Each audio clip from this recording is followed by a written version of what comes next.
Dyskinesia, on the other hand, is more a rhythmic contraction of large muscle groups. This woman is sort of showing a significant case of dyskinesia. So it's the rhythmic movement as opposed to the prolonged contraction which you see with dystonia. Okay. And actually, when you see Michael in interviews and you see that movement he has, that's another example of what dyskinesia looks like. Now, oftentimes we think of dyskinesia as being too much dopamine or too much medication. And we think of dystonia, because it happens often when our medications are low, as being not enough dopamine, not enough medication. But in fact, dystonia and dyskinesia can both occur when you have either not enough medication or too much medication. So not only knowing to tell your physician about when you're getting dystonia or that you have dystonia or dyskinesia, you also need to remember to tell them when you get it in relation to your medication. And as you can see, that will really help them discern whether you need to go up on a dose of medication or come down on one. It's really important. I guarantee you'll find a big difference in the way you feel if you're able to relay that appropriate information. So educating yourself, allowing yourself to become an active participant in your management really, really works. The other things you need to educate yourself about are your medications. Learn how they work. Learn how they interact. Do they interact with any of your other medications? Do they interact with things you might end up taking over the counter, for instance? These are all important pieces of information to know. Also educate yourself on the latest medical research. There's a lot going on. Now, sometimes it's very hard to discern, but there are some great websites, a couple of which I will mention in a moment, that will help kind of, decipher all the medical lingo and put things more in layman's terms for you. And that really is an important thing to do, because then you might want to, ask your movement disorder specialist whether it's relevant to your situation next time you go in. Also educate yourself on the trials that are going on around you. I mean, I think the Parkinson's Society Canada website would be a great place to get that information. Because without the selfless hours and hours that the volunteers put into these studies, there's not going to be a cure, and there won't be any new treatments developed. So it's really important to become involved as much as possible. Where can you get educated? Well, obviously sessions that organizations like Parkinson's Society Canada put on are an excellent frame of reference for you to attend. There's also the internet, because I think that's where most of us get our information. And a word of caution. When I first started looking at resources on the internet, I had to weed through a significant amount of information before I could find anything that was reliable or relevant to my situation. So be very careful about what you read. Make sure that you go to really good websites. There's also a lot of snake oil salesmen out there trying to sell people, fast cures or better treatments. If it sounds too good to be true, it's because it is too good to be true. It's not. So please be careful of that. That having been said, there are many excellent resources available out there. And I'll just name a few. Obviously, Parkinson's Society of Canada is an excellent resource for local events, local in your community support groups, for patient education, research information. It's a great resource. The Michael J. Fox Foundation for Parkinson's Research is a really good place to get the latest information on the latest studies, for instance. They have a great section in there called In the News, I believe. It basically takes the most up-to-date studies that have just come out and puts it into layman's terms for you, explains the studies, taking out all the medical lingo. The Davis-Finney Foundation. Davis-Finney is a world-class cyclist now with Parkinson's, and he has a great website which is really devoted to living well with Parkinson's. A lot of practical information is on that website, with a heavy emphasis, obviously, on exercise, given his vocation. National Parkinson's Disease Foundation is a U.S. organization, but also a very good resource for general information.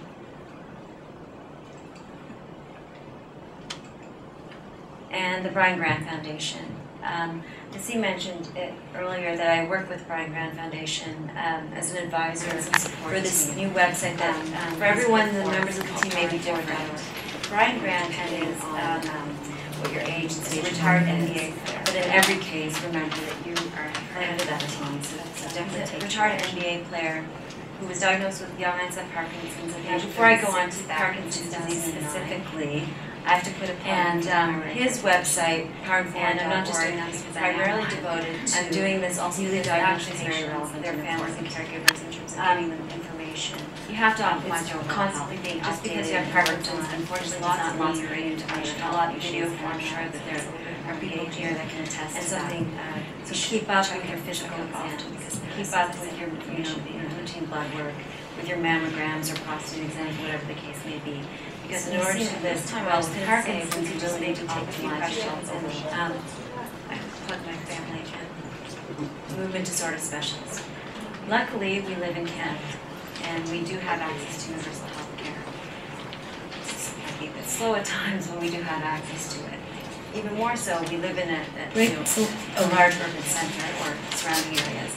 So we often will have access to movement disorder specialists specifically. People in remote areas don't always have the luxury of that, but luckily we do here. Regular visits to your movement disorder specialist are an absolute must. There are some fairly standard pieces of information that you should prepare before you go that will help you get through the sometimes short appointment with as much information taken care of as possible. Write it down, because when you're on the hot seat, you'll always forget something. You always have your hand on the doorknob, get ready to go and say, oh, I should mention that, I forgot to, maybe when you get home. So if you can prepare a lot of this information before you get there, that's even better. The information I'm talking about are, first of all, your standard motor symptoms. So tremor, any dyskinesias you might be having, dystonia, which we discussed, balance problems, freezing, and I'm not talking temperature, I'm talking gait. So sometimes people with Parkinson's will just stop and not be able to move forward without a visual or auditory cue. Swallowing difficulties and voice problems, which I mentioned I have. Also non-motor symptoms, depression and anxiety, apathy or difficulty initiating tasks, bladder problems, which I can speak to if you have any questions. He's a urologist. Constipation,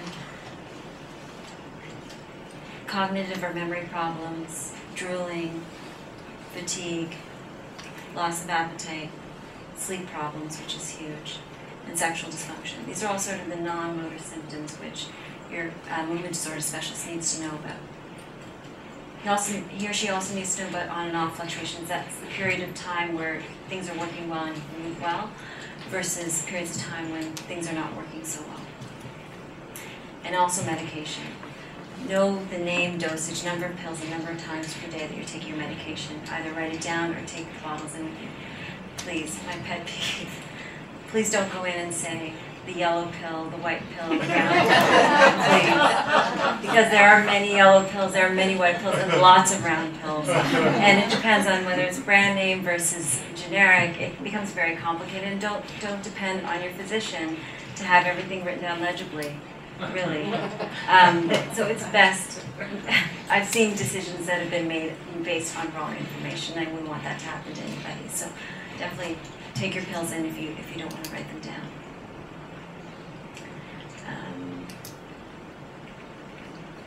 Okay. Now I have a confession to make on behalf of all physicians. Something that some of us will admit to and some of us may not.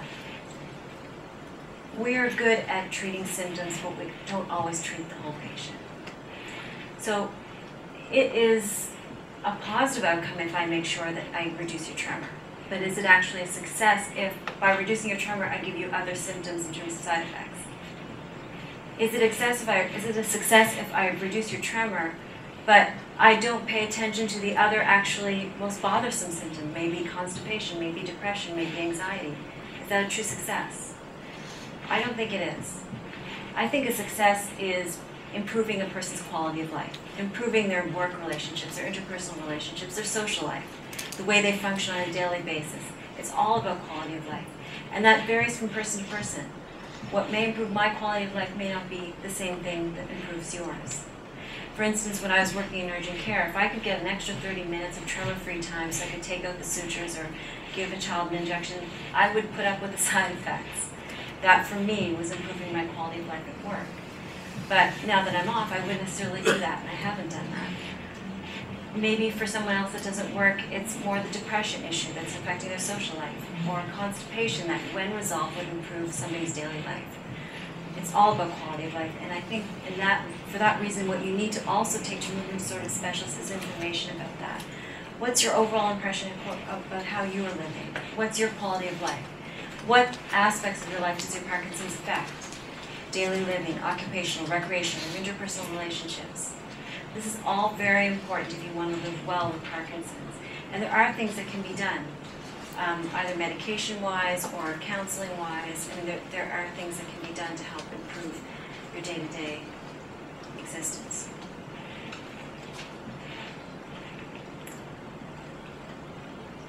We talked about this briefly, friends and social circle.